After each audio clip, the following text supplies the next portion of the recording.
নমস্কার বন্ধুরা, আমি শিপু মজুমদার। আমার রান্নাঘরে আপনাদের স্বাগত জানাই। এখানে আমি নিয়েছি কাঁকড়া। ভালো করে দেখুন, এটা বেছে নিয়েছি। কাঁকড়া কিন্তু অনেক ঘিলু আছে, এই যে দেখতে পাচ্ছেন। কাঁটাটা আমি দেখালাম না, আমি এই যে বেছে নিয়ে এসেছি।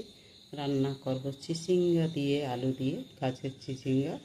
আগে কড়াই গরম হয়ে গেছে, দিয়ে দেবো তেল। সরিষার তেল দিয়ে একটু ভালো করে কাঁকড়াগুলো ভাজতে হবে। কাঁকড়ায় দেবো পরিমাণ মতো লবণ, পরিমাণ মতো হলুদ দিয়ে একটু মেখে নেব। এবারে কড়াইতে তেল দিয়েছি, তেল গরম হয়ে গেছে, দিয়ে দেবো কাঁকড়া। আস্তে আস্তে ভাজা হোক। এখানে আছে চিচিঙ্গা, আলু, কাঁকড়া ভাজা হতে হতে কেটে নেব আমি। কাঁকড়া ভাজা হতে হতে দেখুন একদম আস্তে করে জাল দিয়ে ভাজছি। ভাজা হয়ে গেছে, কিন্তু ভাজা হতে হতে আমি চিচিঙ্গা কেটে নিয়েছি, এখানে আলু কেটে ধুয়ে নিয়েছি। এবারে কাঁকড়াটা নামিয়ে নেব।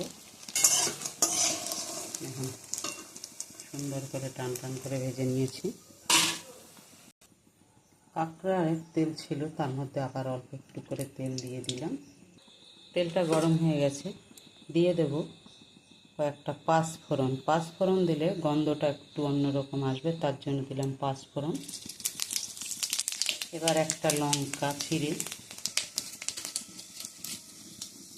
দিলাম, একটু তেজপাতা। তেজপাতাটা দিলে আবার একটু অন্যরকম গন্ধটা আসে। একটু ভাজা হয়ে গেছে, দিয়ে দিলাম আলু। আলুটা দিয়ে একটু ভেজে নেব। আলুটা লাল লাল করে কষিয়ে নিয়েছি। এবারে দেব পরিমাণ মতো লবণ, আর একটু কষিয়ে নেব। দেব পরিমাণ মতো হলুদ। হলুদটা দিয়ে একটু ভেজে নিই। দেব জিরার গুঁড়া, সামান্য একটু ধনের গুঁড়া, লঙ্কার গুঁড়া। বন্ধুরা, আপনারা চাইলে কাঁচা লঙ্কা দিয়ে রান্না করতে পারেন, আমি শুকনো লঙ্কা দিয়ে রান্না করলাম। এবারে কিন্তু কষানো হয়ে গেছে, দিয়ে দেব এই যে চিচিঙ্গা কেটে ধুয়ে রেখেছি, সেটা দিয়ে দিলাম। 2 মিনিটের মতো কষিয়ে নেব।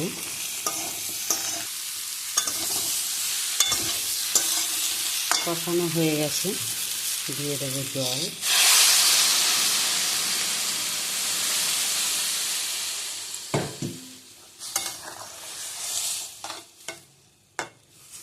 এবারে আস্তে আস্তে হোক, ফিরে আসবো 5 মিনিট পরে। ফিরে এলাম 5 মিনিট পরে। সিদ্ধ হয়ে গেছে আলু, চিচিঙ্গাও সিদ্ধ হয়ে গেছে। এবারে দিয়ে দেব ভাজা কাঁকড়া।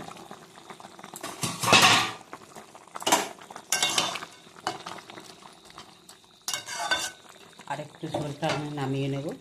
তাহলে বন্ধুরা, আমি কিন্তু একেবারে কম মশলায় রান্না করেছি চিচিঙ্গা, আলু, কাঁকড়া দিয়ে। আপনারা ওইভাবে রান্না করে খান, আশা করি ভালো লাগবে। নমস্কার।